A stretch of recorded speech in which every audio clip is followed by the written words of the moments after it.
Hi guys, my name is Mayra Alejandra Camero, and today I'm going to talk to you about C++ jump statements. What is a jump statement?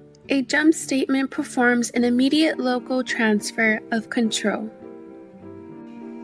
There are 4 different types of jump statements. We have break, continue, return, and go to.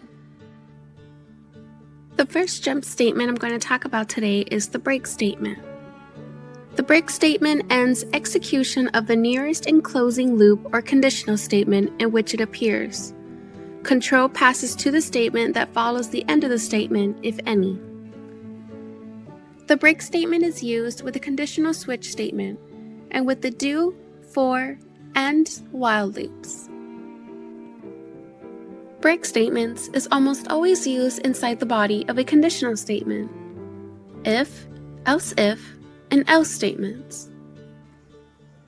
In loops, the break statement ends execution of the nearest enclosing do, for, or while statement. Control passes to the statement that follows the end statement, if any. This is an example of a break used in a loop. Now in this program, I am doing a Happy New Year's countdown. Starting from 10, I am asking the program that once the countdown reaches at 3, it will display a message. As you can see in the terminal, the countdown goes from 10, 9, 8, 7, 6, 5, 4, 3, breaking at 3, and displaying the message, "Hey, what happened to our New Year's countdown?" In a switch statement, the break statement causes the program to execute the statement outside the switch statement. Without a break statement, every statement from the match case label to the end of the switch statement, including the default clause, is executed. In this example, I'm using break in a switch statement. Continuing the theme of a Happy New Year's countdown, I'm having this program to say that when a number equals 2, we're having case 2 to be displayed. As you can see in the terminal, that since the number is equal to 2, it's going to display case number 2. Case number 2 says countdown 2, and it displays the message, "Hey, now we just need our countdown to reach 1. Now continuing on to continue statements. Continue statement forces transfer of control to the controlling expression of the smallest enclosing do, for, or while loop. Any remaining statements in the current iteration are not executed. The next iteration of the loop is determined as follows. In a do or while loop, the next iteration starts by reevaluating the controlling expression of the do or while statement.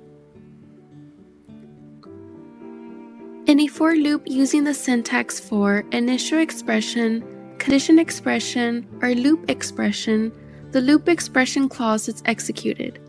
Then the condition expression clause is reevaluated, and depending on the result, the loop either ends or another iteration occurs. Unlike the break statements, continue statements is almost always used inside a conditional statement, which are for loops, while loops, and do while loops. Now remember, break statements are always used inside the body of a conditional statement. If, and else statements. This is an example of a continue jump statement. With their Happy New Year countdown starting from 10 and ending at 1, I want the countdown to go by each number, skipping 7 and continuing on until reaching 1. As you can see in the terminal, we have a New Year's countdown from 10, 9, 8, skipping 7, and continuing with 6, 5, 4, 3, 2, 1, and then displaying our message, Happy New Year. Just a quick overview before we move on to return and go to. Break and continue are two key words that help to control the repetition of a set of instructions in a program. The main difference between break and continue in C++ is that break is used to terminate a loop immediately and to pass the control to the next statement. Continue is used to skip the current iteration of the loop. In a return statement, return terminates the execution of a function and returns control to the calling function or to the operating system if you transfer control from the main function. Execution resumes in the calling function at the point immediately following the call. In the return statement, we have the expression clause and the value of expression clause. The expression clause, if present, is converted to the type specified in the function declaration, as if initialization were being performed. Conversion from the type of expression to the type of the function can create temporary objects. The value of expression clause is returned to the calling function.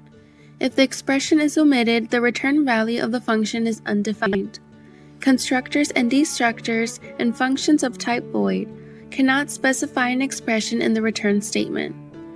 Functions of all other types must specify an expression in the return statement. When the flow of control exits the block enclosing the function definition, the result is the same as it would be if a return statement without an expression had been executed. This is invalid for functions that are declared as a returning value. A function can have any number of return statements. This is an example of a return value. The program is asking the user to please input 3 test grades. Now, after recording the 3 test grades, the computer will display the minimum score of the 3. In the terminal, you can see that I have entered 3 test grades. For my first test, I got a 90. For my second one, I got an 80. And for my third one, I got 100. Now the program computed that the minimum test score that I had received was an 80. The last thing we'll be discussing is the goto statement. The goto statement unconditionally transfers control to the statement labeled by the specified identifier. The labeled statement designated by identifier must be in the current function. All identifier names are members of an internal namespace and therefore do not interfere with other identifiers. There's 2 syntax ways to present the goto statement. A label's name is a user-defined identifier and it is distinguished by the colon that immediately follows its name. The statement immediately followed after label is the statement to be executed after goto statement. The goto statement jumped to the statement marked with a label. A statement label is meaningful only to a goto statement. Otherwise, statement labels are ignored. Labels cannot be redeclared. A goto statement is not allowed to transfer control to a location that skips over the initialization of a variable that is in scope in that location. This is a goto example. In this program, the label is named as print, and the goto statement jumps to the print label only when the variable n is greater than or equal to 5. Continuing your theme of Happy New Year, it's going to display a countdown starting from 10, ending at 0, printing Happy New Year. As you can see in the terminal, we have a countdown starting from 10, ending at 0. We have 10, 9, 8, 7, 6, 5, 4, 3, 2, 1, 0, and then immediately printing Happy New Year. Thank you so much for tuning in. My name is Mayra Alejandra Camero, and this was C++ Jump Statements.